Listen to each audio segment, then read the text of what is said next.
Ազգային արխիվում թվայինացման աշխատանքներն ավարտին հասցնելուց հետո միայն հերթը կհասնի Շիրակի մարզային արխիվին։ Իսկ սա նշանակում է, որ առաջիկա մի քանի տարում գործընթացը մարզեր չի տեղափոխվի։ Ազգային արխիվում հիմա բացի փաստաթղթերից թվայնացվում են նաև ֆոտոֆոնո ժապավենները, այսինքն հին արտադրության կինոնկարները։ Մեր մարզում թվայնացման սպասում է մոտ 120,000 փաստաթուղթ։ Աշխատանքը ավելի դյուրին կլինի, աշխատողների համար ավելի դյուրին կլինի, հետո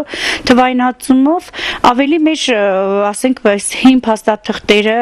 մենք կկարողանանք ավելի լավ որակով մատուցել։ Ամենակարևորը Մարզային արխիվի պահոցներում առկա է 425 ֆոնդ 113,000 արխիվային գործով, կան նաև պատմամշակութային գիտապատմական նշանակության փաստաթղթեր, նկարներ ու հուշագրություններ։ Թեև այստեղ դրանց քիչ մասն է պահպանվում, նման բնույթի պահպանության ենթակա փաստաթղթերը հիմնականում գտնվում են ազգային արխիվում եւ գիտական աշխատությունների համար լավ հիմք են ծառայում։ Դրանք ուսումնասիրողներ կան, միայն թե նրանց թիվը մեր մարզում մեծ չէ։ Օրինակ անցած տարի մարզային արխիվը ընդամենը 1 հոգի է դիմել ուսումնասիրություններ կատարելու նպատակով։ Այդ այսչան հոսք չկա,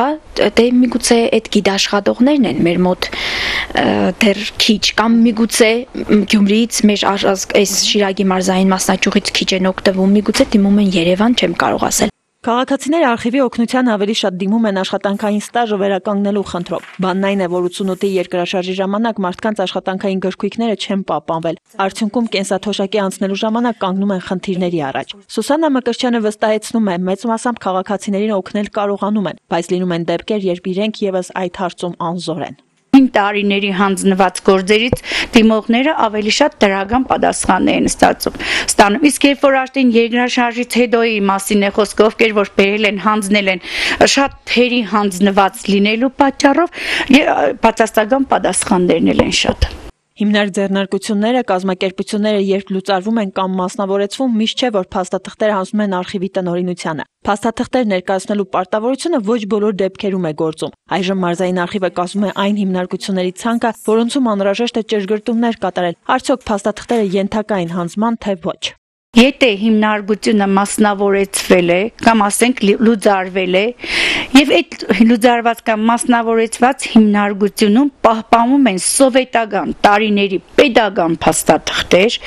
բայց այդ տվյալ հիմնարկությունը դարձել է այդ պետական հիմնարկության իրավահաջորդը, ուրեմն դա մնում է իրեն հայցողությանը կհանձնի թե չէ։ 2011 թվականին պետական պահպանության ընդունվել է 1200-ից 1300 գործ, անցած տարիների համեմատ թիվը բավական կրճատվել է։ Սա մի կողմից հետևանք է ձեռնարկությունների պակասի, հետո էլ ընկերությունները ավելի շատ աշխատում են էլեկտրոնային եղանակով։ Փաստաթղթեր հիմա քիչ են ընդունվում, արխիվում ավելի շատ հնի պահպանությունն է կարևորվում։ 1928 թվի Լենինականի քաղաքային խորհրդի նախագահության նիստերի արձանագրությունը մարզային արխիվ հանձնված առաջին գործն է։ Տարիների ընթացքում այն չի վնասվել, չնայած կան գործեր, որոնք ենթակա են ոչնչացման։ Ինչպես տեսնում եք, մեր պայմանները այն ձևի պայմաններ չեն եւ լուսավորության եւ ջերմաշրջանային այդ ռեժիմը մեր մոտ չի պահպանվում դեռևս, չնայած խոստացել են, որ կլինի, որոշ չափով պահպանված է։ Հնի համար մենք ավելի շատ ենք, այսպես ասած, դողում, քան նորի համար, որովհետեւ այս նորը շատ թռուցիկ,